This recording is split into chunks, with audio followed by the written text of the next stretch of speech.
Сайн байцгаана уу сонсогчдоо, Ногоон бөмбөлөг сэтгэл зүйн төвөөс 7 хоног бүхэн та бүхэндээ подкастаар сэтгэл зүйчин хэмжээмэг сэтгэл зүйч хонгорцол нарт уулзах болно. Бид 7 хоног бүр шин сэдвээр та бүхэнд хэрэгтэй мэдээлэл болон зөвлөмжийг хүргэхээр бэлтгэн ажиллаж байна. Бидэнтэй хамт байгаа та бүхэнд маш их баярлалаа. Сайн байцгаана уу сонсогчдоо, өнөөдрийн зүрхээ сонс подкастын дугаараар бид гэр бүлээс гадуур харилцааны тухай ярилцгаар хэмжээмэг бит хоёр байна. Сайн уу хэмжээмгээ? Сайн байцгаана уу хүндэт сонсогчдоо. Бит хоёрын өнөөдрийн сэдв болохоор гэр бүлээс гадуур харилцаа гэд сэдв байгаа. Нэгэн хүндэн сэдв хэдий ч гэсэн сонсогчдын маань тавьсан саналд хүсэлтийн дагуу бит хоёр бас энэ асуудал дээр бид нар юу анхаарч болох юм, магадгүй хэрхэн урьдчилан сэргийлэх, гэр бүлээс гадуур харилцаа гэдэг дээр яг юуг ойлгох юм гэдгийг нэг жаахан багцлж тодорхойлох. Арай нэг жаахан тодорхой мэдээлэл өгөх оролдлого хийх гэж байна, тийм ээ. За тэгэхээр зэрэг ер нь дэлхийд даяар сэтгэл судлаачид эрдэмтэд төрөл бүрийн судалгаанууд хийгдсэн байдаг гэр бүлээс гадуур харилцааны талаар. Мэдээж хэрэг өнөө хүртэл бол яг яагаад юунаас болоод ингээд гадуур харилцаанд хүмүүс ороод идэм бэ, эрэгтэй эмэгтэйг ороод идэм бэ гэдэг тогтсон зүйл байхгүй хэдий ч судлаачид бол дахин яг тодорхой хэдэн шалтгаануудыг судалгаанаасаа олсон байна л да. Судалгааны хариуцлагатай. Тэгэхээр энэ миний дараах хэлэх гэж байгаа эдгээр төрлүүд, гадуур харилцааны төрлүүд маань болохоор маш олон судалгаан дээр гарч ирсэн зүйлс юм байна гэж бид нар ойлгож байна. Олон судалгааны материалуудыг бид нар харсан. Нөгөө академик судалгааны тайлан юунуудыг өгүүллүүдийг харсан байгаа, мэргэжлийн өгүүллүүдийг. За тэгэхээр зэрэг гэр бүлээс гадуур харилцаа гэдэгт яг юу орох юм бэ гэхээр нэгдүгээрт нь болохоор бэлгийн шин чанартай байх гэж байгаа. Тэр нь болохоор бэлгийн шин чанартай гэдэг нь ямар зорилготой вэ гэхээр тухайн гадуур харилцаанд орж байгаа хүн маань хин нэгнээс ямар нэгэн шин мэдрэмжийг хүсэж байгаа үед бэлгийн таашаал, бэлгийн хувьд тэрийг хэлэх нь байна. Хоёрдугаар нь болохоор зэрэг романтик хайр, халамж, тийм сэтгэл хөдлөлийг хүсэж байгаа үед гадна харилцаанд орох юм байна. Гуравдугаар нь болохоор сэтгэл санааны хувьд дотн харилцааг хүсэж байгаа үед бусдаас ямар нэгэн хүндэтгэлийг хүсэж байгаа үед тийм гэр бүлээс гадуур харилцаанд орох юм байна л да. Тэгээд улмаар энэ нь болохоор юунд хүргэдэг вэ гэхээр өөрөө өөртөө итгэлийг нэмэгдүүлдэг. Дараагийнх нь дөрөвдүгээрт нь болохоор зэрэг юу байх вэ гэвэл одооны дотн харилцаандаа сэтгэл ханамжгүй үедээ гэр бүлээс гадуур харилцааг хүсэмжлэх, хайхдаг харилцаанд орох. Эдгээр ийм ерөнхий дөрвөн категори дотор ерөнхийдөө гэр бүлээс гадуур харилцаанд ордог юм байна л да. Тэгэхээр чамд энэ дэр нэмэх зүйлс байна уу? Тэгэхээр саяны хонгорогийн ярьсан судалгаан дээр хуваарлалтыг бид нэр сонсох юм бол гэр бүлээс гадуур харилцаа гэдэг чинь нийтлэгээр бидний боддогчлон зөвхөн бие махбодын байхгүй юм байна, тийм ээ. Энэ зарим тохиолдолд гэр бүлээс гадуур харилцааны тухай ярилцахаар сүүлийн үед, орчин үед одоо нийгэм ингээд өөрчлөгдөхөд ч гэдэг юм уу маш их олон тохиолдлыг бас хүмүүс буруутгах оролдлого хийдэг. Тэгвэл эдгээр маань бас зөвхөн энэ нийгмийн шинжлэл, өөрчлөл, хувьсалтай бас хамаарахгүй тийм өмнө нь байж л байсан, одоо ч гэсэн байж л байна. Ягаад тэгэхээр энэс хорин тухайн хүний сэтгэл зүйн байдал, одоо сэтгэл хөдлөл нь харилцаа нь ямар байгаа ч гэдэг юм уу саяны чиний дурдсан асуудлууд суурь шалтгаан болж байна гэдгийг ойлгох хэрэгтэй ахын тийм ээ. Тэгэхээр эдгээр сэтгэл зүйн суурь шалтгаанууд бол тухайн хүний ямар нас хүүстэй, боловсралтай, гарал үүсэлтэй байхаас бас хамаарахгүй юм байна. Тэгэхээр тэр тухайн сэтгэл зүйд байгаа асуудлаа хэрхэн даван туулж байна вэ гэдэг чадвартай бас холбогдож байна уу гэж сонсогдож байна тийм ээ. Чи юу бодож байна? Яг үнэн тухайн асуудлыг хэрхэн яаж бие даан хариуцлагатайгаар даван туулж байгаатай шууд холбоотой. Үүн дээр бас нэмээд хэлэхэд юу вэ гэвэл гэр бүлээс гадуурх энэ харилцааг эрэгтэй эмэгтэй хүмүүс өөр өөрөөр мэдэрдэг гэхүү өөр хүлээн авдаг. Тэгэхээр жишээлх юм бол эрэгтэй хүний хувьд эрэгтэй хүмүүс бол илүү бэлгийн шин чанартай байх те. Тэр нь юу гэж утгатай гэвэл илүү sexual те, илүү бэлгийн харилцаанд орох. Үүгээрээ түрүүн миний хэлсэнчлэн ийм шин мэдрэмжүүдийг хайх те, шин тийм сэтгэл хөдлөлийг хайх, шин сэтгэл хөдлөлт өөрөө тэрэндээ баясах нэг тийм мотивацтай орж ирд юм байна л да. Эмэгтэйчүүд болохоор илүү сэтгэл зүйн хувьд гэр бүлээс гадуур харилцаанд орох хандлагатай байдаг. Эмэгтэй хүний хувьд болохоор бие махбодын хувьд, бэлгийн хувьд тэгэж гадуур харилцаанд орох нэг тийм чухал биш гэж үздэг гинэ. За тэгээд өмнө дээр нэг юм нэмж хэлэхэд тэгэхээр нөгөө эрэгтэйчүүд бэлгийн харилцаанд илүү ач холбогдол өгч давмгай байна гэж одоо сонсогдож байгаа нь энэ нь зөвхөн бас яг нөгөө тухайн үеийн яг тэр физикли үлдэж байгаа процесстэй холбогдохгүй байгаа юм шиг сонсогдож байна тийм.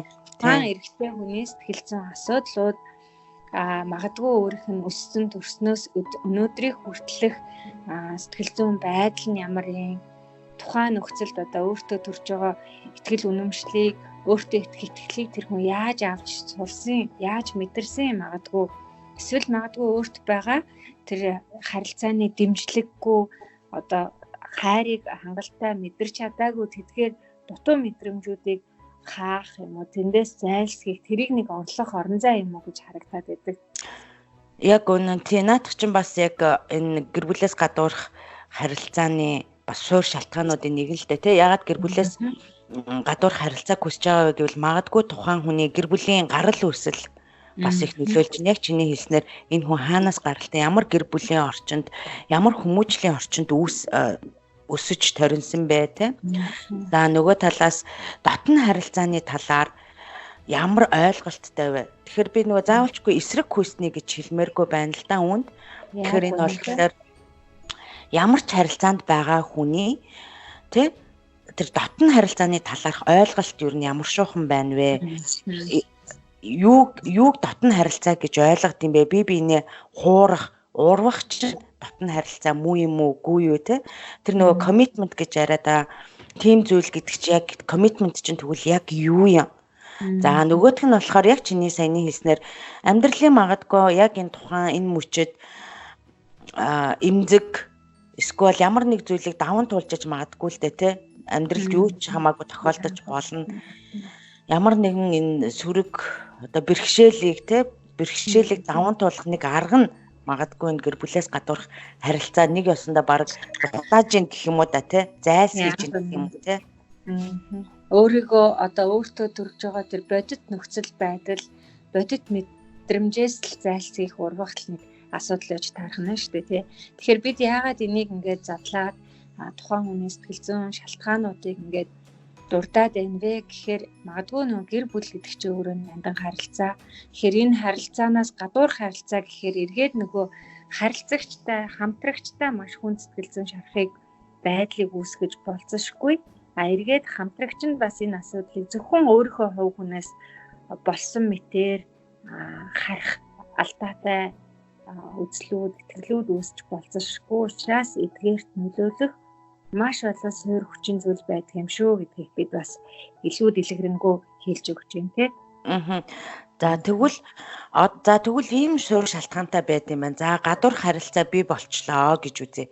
Тэгвэл яг тэр хуурагдсан хүнд, тэр харилцаан дотор байгаа хуурагдсан хүнд ямар мэдрэмжүүд, ер нь ямар шохон байдалтай байд юм болоо. Мэдээж хэрэг энэ нөгөө ихтгэл харилцаа алдагдж гин гэдэг утгаар энийг эргээд маш олон сэтгэл хөдлөлийн тааламжгүй мэдрэмжүүдийг үүсгэж болох юм тий. Энэ нь зөвхөн одоо юу гэдгийг ихтгэл алдарснаар биш, тэнд магадгүй уур бухимдал, гомдол, өөртөө итгэл аюулгүй байдлаа одоо мэдрэхгүй байх гэдэг юм. Ингээд суур олон сэтгэл хөдлөлүүд зэрэг одоо нэг тогоон дотор холтоод илрэх боломжтой байж таарах гэдэг. Мөн асуудлыг бас арай өргөн хүрээгээр яг одоо байгаа харилцаан дээр дөрөөлж харах юм бол хосууд магадгүй харилцаандаа гарах асуудлаа дор бүрэн шийдвэрлэхгүй хуримтлуулснаар, удснаар тэр нь магадгүй жижиг зүйлээр өөр өдөөгчөөр дамжуулаад гарах шалтгаан болдог тийм. Ийм шалтгаан нь магадгүй госын харилцааг нөгөө урт удаан хугацаанд ойлголцолгүй тааламжгүй байдал үүсгэж байгаа нь дахиад нөгөө аль нэг хамтрагчаа гэрүүлээс гадуур харилцаанд ямар нэгэн байдлаар сэтгэл зүйн юм уу бие махбодын ч гэдэг юм уу тэр аль нэг хэлбэр рүү татагдах бас нэг суурь шалтгаан болж гинэ үү гэж харж байна. За тэгэхээр хэрвээ яг тэр хуурагдсан хүнд эдгээр ийм мэдрэмжүүд те уур уцаар, гомдол, гоморхол, эргэлзээ тэр шарах мэдрэмжүүд яг чиний хэлсэнтэй тэдгээр хэрвээ мэдрэгддэм бол яг тэр хуурсан хүнд тэгвэл ямар мэдрэмжүүд төрдөм болоо тухайн үйлдэлийг хийсэн хүнд. Энэ бас эргээд харилцан адилгүй мэдрэмжүүд байх л да. Тэр хүний зорилго өөрөөр хэлбэл тухайн өөрийнхөө тэр бодит мэдрэмжээс зайлсхийж байгаа нөхцөл нь яг ямар ч суурь шалтгаантай байсан бол гэдгээс бас энэ мэдрэмжүүд харилцан ялгаатай байх болов гэж бодож байна. Тэгээд үүн дээр бас нэмээд хэлэхэд юу вэ гэвэл яг хуурж байгаа хүнд болохоор их хөвчлэн нөгөө хүмүүс ингэж ярьдаг те.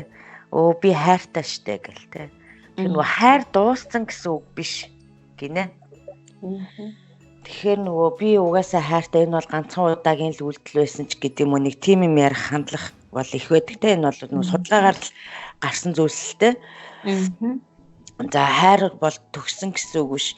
Гэхдээ нөгөө талаасаа юу вэ гэвэл энэ бол урвалт мөн тэ. Яагаад гэвэл энэ дотны харилцаанд хин нэгэн хүнтэй хамт байж тэнд амлалт өгж одоо ингээд энд хамт байна гэж хэлчихэд одоо дөрмөл нэг ёсондоо дөрмөл зөрчиж гин гэсэн үг шүү дээ. Тийм тэгэхээр нөгөө дөрмийг зөрчөөд ахаар нөгөө хүнд ямар санагдах вэ? За тэгэхээр энэ бол нэг тим юм байгаад байгаа юм байна. Тэгэхээр нөгөө түрүүний миний хэлснээр энэ хуурж байгаа хүнд болохоор хөвчлэн тэр нэг сэтгэл хөдлөл гэж яриад байгаа юм л да. Тэгэхээр нөгөө тэр сэтгэл хөдлөлүүд нь болохоор ийм хөөрлийн байдалтай байх юм байна л да. Ягаад гэвэл гэр бүлээс гадуурх үйлдэл хийж байгаа учраас зөвхөн яг чиний хэлснээр зөвхөн тэр тухайн цаг мөчид л хөөрөөл дуусчих жаа. Гэтэл нөгөө асуудал бол суур шалтгаанууд бол байсан хിവэрэл байна. Байна тий. Тэгэхээр энэ дээр яг ийм тодорхой бүр харьцуулмаар жишээнүүд байдаг тийм ээ өнгөрөө. Хэрвээ бид нар одоо жишээлбэл ямар нэгэн за төсөөлөл л та хоёлаа нэг дэлгүүрт ороод нэг амттай кейк хараад идмээр санагдлаа.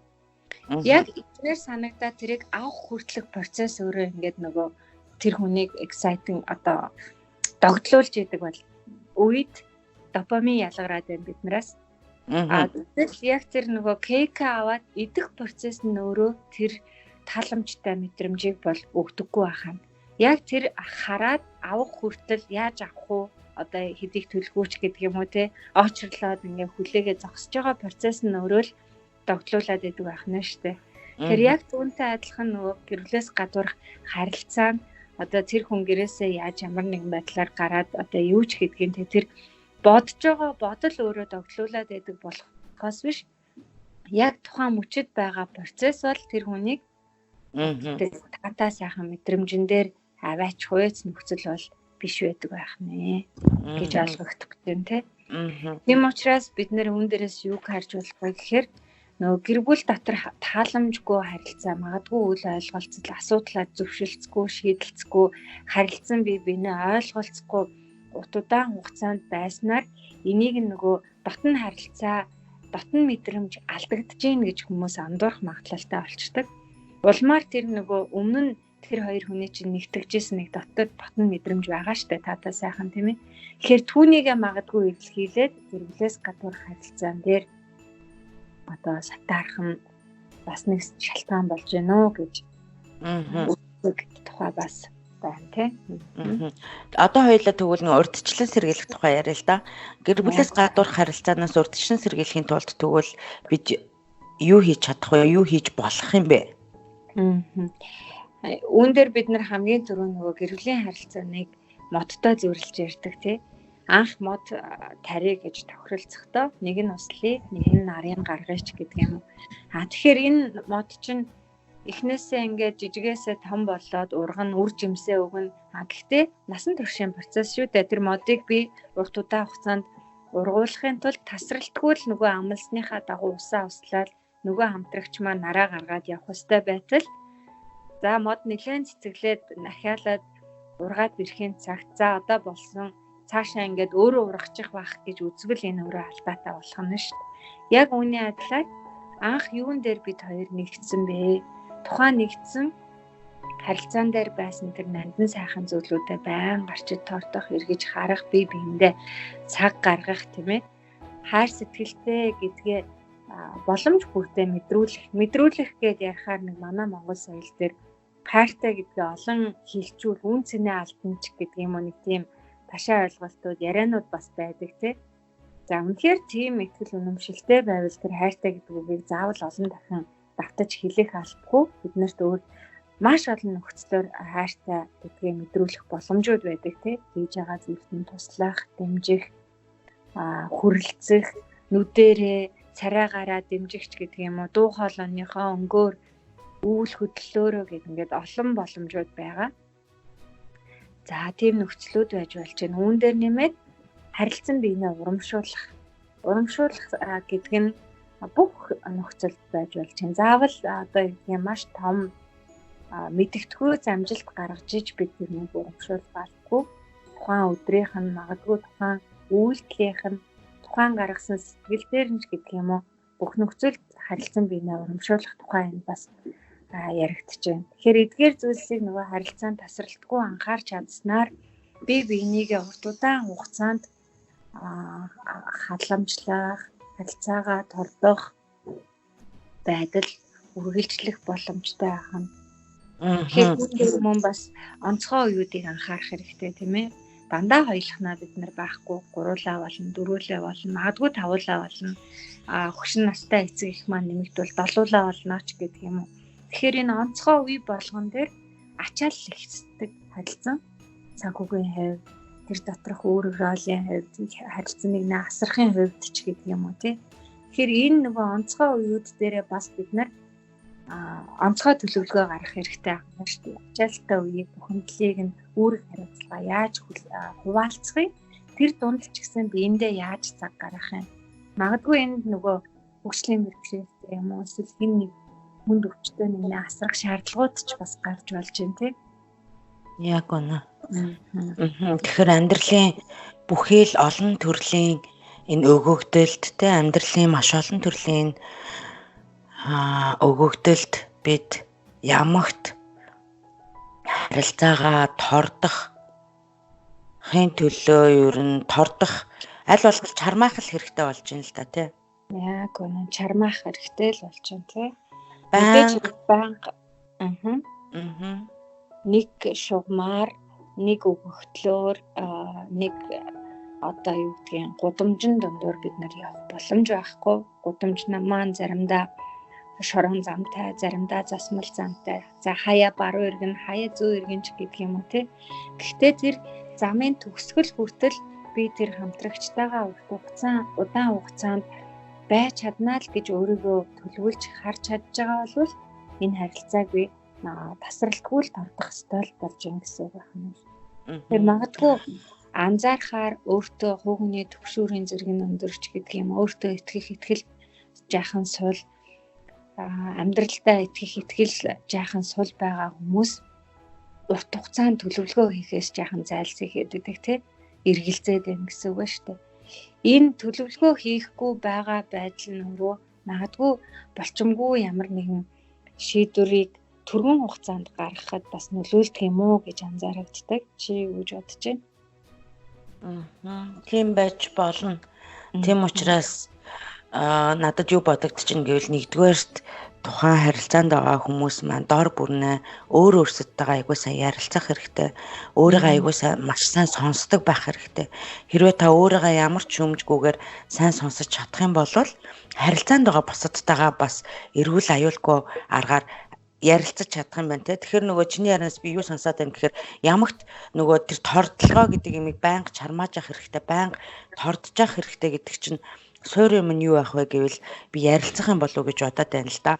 Ярилцах бол тухайн альва ямар нэгэн харилцаанд хамгийн чухал зүйл бол ярилцлага байдаг тийм. Сайн ярилцаж чаддаг, бие бинийгээ маш сайн сонсож чаддаг, байгаар нь хүлээн зөвшөөрч чаддаг, авч чаддаг байх юм бол таны харилцаанд байгаа хин нэгний чинь өөртөө итгэх итгэл байна уу, тэр өөрийгөө юу дүгнэхтэй тэр нэг ямарваа нэгэн юмд нь нөлөөлөхгүй, сөргөөр нөлөөлөхгүй л байх хэрэгтэй болов.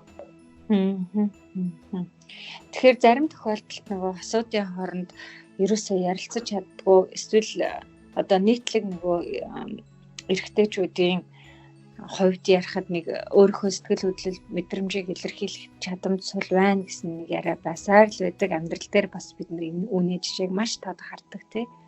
Тэгэхээр хэрвээ магадгүй харилцааны юм чухал зүйлээ ярилцахад таны харилцагч одоо нээгдэж чаддгүй, өөрийгөө илэрхийлэх чадвар сул байвал бид нар энэ үүн дээр бас тухайн онцлогийг харгалзан үзээд одоо тийм хэдий ч гэсэн тэр хүнийг сонгосон байж таарах гэдэг шүү дээ. Тэгэхээр тэр онцлогийг магадгүй харгалзан үзээд тэр хүнийг бас тодорхой хэмжээгээр тэр ярилцлага гэдэг юм дадлагжуулаад баг багаар төхүүлэх хэрэгтэй гэж таарах нь тий. Шууд өөрлөгөө хариулт суулгаад за одоо юу гэдгийг амьдралын нарийн шиг мэдрэмжийг яар гэхээр чинь үр дүнд хүрэхгүй байгаад эхлэхээр мухартчих гад байдаг. Тийм бол магадгүй өнөөдөр юу хийсэн, ямар санагдсан ч гэдэг юм уу тий. Одоо эргээл бид нар нэг юм жижиг зүйлээс л харилцаагаа аврахын тулд л эхлэх хэрэгтэй болж таарах гад байна л да. Тийм тэгэнгүүт надад юу бодогдчихэв гэвэл манай нэг Монгол соёл байна л да. Ирчүүд болохоор жижиг сажиг зүйлс ярьдаггүй. Бид нар бол зөвхөн амьдралын том зүйлст шийдэл гаргахад л ярилцдаг гээл те. Жижиг сажиг зүйлс бол зөвхөн эмэгтэйчүүдийн асуудал гэд тэгээд байдаг. За энэ яг би ганц монголч гэж хэлж байгаа юм биш. Ерөнхийдөө бол нэг дэлхийд даяар нэг тийм соёл давмгаа байх гэдэг л та. Гэхдээ үүний сөрөг нөлөө нь маш олон судалгаагаар ер нь гарч ирж байна те. Эрэгтэй хүмүүс өөртөө ярьж чадахгүй байх, илэрхийлж чадахгүй байх, дотроо болж байгаа тэр бүхий л төрлийн сэтгэл хөдлөл мэдрэмжээ илэрхийлж чадахгүй байх нь тухайн харилцаанд ирээдүйд орох харилцаанд нь бас хөргөөр нөлөөлж байна гэдгийг маш олон судалгаанууд баталсан байгаа да. Гэхдээ бас нөгөө талаас нь юу вэ гэвэл эрэгтэй хүмүүс өөртөө нэг хүсээд ярихгүй байгаа бол уг нь бол биш л дээ тий. Яг үнэ тий. Тэдний өссөн орчин байна, боловсролын систем байна тий. Ямар орчинд өсөж, ямар орчинд хинтээ хаана хамт амьдрснаас шалтгаалаад тэр хүн өөрийгөө илэрхийлэх илэрхийлэмж нь өөр байгаад ах шиг байна. За дийлэнхтэй мэдээж бүх ирчүүд гэж бол хэлэхгүй. Мэдээж нэг дийлэнхтэй 90 орчим хувь нь бол ерөнхийдөө өөрийнхөө дотоод сэтгэл мэдрэмжээ илэрхийлж чаддаггүй, илэрхийлж мэдгүй байхгүй юу? Тэ нөгөө чадахгүй биш мэдгүй байж. Тэгээ мэдрэмж гэдэг чинь баг юу илээ гэдгээ ч бас мэдгүй хүмүүс байдаг. Тэгэхээр хэрвээ тийм байгаа болвол юу гэж зөвлөмж байна вэ гэвэл хэрвээ тийм байгаа бол яг их чимгийн хэлснээр баг багаар ингээд өдөр тутмынхаа жижиг сажиг зүйлсээс ингээд ярьдаг байгаа ч тий. Үгсийн санга нэмэгдүүлдэг байгаа ч эрэгтэй хүн болохоор л жижиг сажиг зүйлс ярьдаггүй биш те. Тэглээгээ та доошоо орчихгүй, тэглээгээ та муухай хүн шиг, сул дорой ир хүн шиг харагдахгүй. Харин ч та өөрийгөө маш сайн илэрхийлж чаддаг, харилцаагаа хамгаалж чаддаг, өөрийгөө хамгаалж чаддаг, эрүүл аюулгүй харилцааг бий болгодог тийм хүчтэй нэгэн байх юм болов гэж надад бодогдоод байна. Яг байна. Тэгэхээр за гэрвлээс гадуур харилцааг бид өрчлөн сэргийлэхийн тулд магадгүй одоо тэрийг газар ахуулахгүй байлгахын тулд гэр бүлийнхаа харилцаагаа хамтдаа гэдэг төлөвлөн гэдэг нь 5 жил 10 жилээрээ магадгүй бид нар хаана байх юм, ямар байх юм. Тэр төлөвлөх процесс донд бүр өдөр тутмын асуудал руугаа эргээд харахад ч гэсэн гэрийн дотоод одоо ажил зохион байгуулалтанд хэн яаж оролцох юм, хоол унд дэлгүүр хоршоо орохоос эхлээд л те санхүүгийн зохицуулалт маань ямар байх юм. Гэх мэтчлэн эдгээр зүйлсээр харилцан ярилцаа төлөвлөөд эхлэхээр альва нэг сэтгэл зүйн хувьд тэр харилцаанаас дарамт авах эрсдэл нь жаахан буураад эргээд харилцаанд сэтгэл ханамжтай болох гэдэг. Тэгэхээр нэгэнт харилцаандаа сэтгэл ханамжийг мэдрээд эхлэхээр гэр бүлээс гадуур харилцаанаас би нөгөө өөрөө дутуу байгаа юмыг хаахгүйгээр энийг бас нэг шийдэх боломж байна уугүй юу гэдгийг судлаачд бас зөвлөж байна те. Тэгэхээр илүү сэтгэл ханамжтай байхын төлөө юм байна шүү дээ те. Яг байна. Надад нэг асуулт байна бит хоёр дуусгаас өмнө. Нэг асуулт маань юу вэ гэвэл за тэгвэл гэр бүлээс гадуур харилцаанд орчихлоо. Энэ асуултыг уулна хоёлоо нэлээ өмнө ярих хэрэгтэй байж л те. Би нөгөө тархин дотроо бодоол суугаад исэн. Тэр нэг итгэлцэл гэдэг нэг юм байгаа шүү дээ. Итгэлцэл гэдэг юм ингээд за байхгүй болчлоо. Тэгээд энэ тэгвэл дахин бий болж болох юм уу? Энийг магадгүй миний бодлоор бид нөгөө хувь хүнийхээ одоо юу гэдгийг сэтгэл зүйн дархлаатай бас холбож ойлгох хэрэгтэй болов уу гэж бодож байна. Тэгэхээр нэгэнт миний нөгөө урт хугацааны төлөвлөгөө харилцаан дээр би өөрийгөө ямар байлгахыг, хинтээ байхыг, хаана байхыг төлөвлөж төсөөлж харж гинөө. Тэр төсөөлөл хэр батныхт одоо байр суурьтай байна уу гэдгээс ихтгэл харилцаа дахин сэргийх боломжтой эсэх нэгдүгээрт хамаарах чинь тий. Хоёрдугаарт нөгөө нэгэнт ихтгэл харилцааг зөрчсөн болвол тэр хүн өөрөө одоо нөгөө нэгэнт зөрчсөн юм чинь би эвдсэн юм а буцаагаад наахын тулд бүр их хичээл сэтгэл гаргах хэрэгцээ шаардлагатай болно да. Тэгэхээр тэр хэрэгцээ шаардлагаа бас нөгөө эвдсэн хүн маань ухамсарлах хэрэгтэй байх нь тий. Юу надад чухал вэ? Хэрвээ үнэхээр чухал болвол би одоо бүтэн байсан юм а хагалчаад эргээд наах гэж байгаа юм чинь ямар их хичээл зүтгэл гаргах вэ? Яаж гаргах вэ? Хэрхэн яаж итгэлийг олж авах вэ гэдэг дээр бас бүр шаргуу ажиллаж ээж энэ харилцаа мэдээж хэрэг анх байсан шигээ болохгүй сорвжих бах, наах бах тэрийг тэгээд хагалцсан шаазангаа би цавуугаар наахаар тэр цуурхаа надад харагдана. Гэхдээ би цаашаа тэрийг усуугаад халуун юм хэрэглээд ашиглах боломжтой хэмжээнд болох үсээр би наах хэрэгтэй гэж таархна шүү дээ. Яг үнэн. Тэгэхээр тухайн харилцаанд байгаа хүмүүс болохоор хүмүүс хэрвээ нэгэнд тэр дүрмийг зөрчсөн хүн харилцаагаа дахин сэргээхийн төлөө чармааж байгаа болвол өнгөрсөн явдлыг дахин сөхөөд авах бас шаардлага байх те.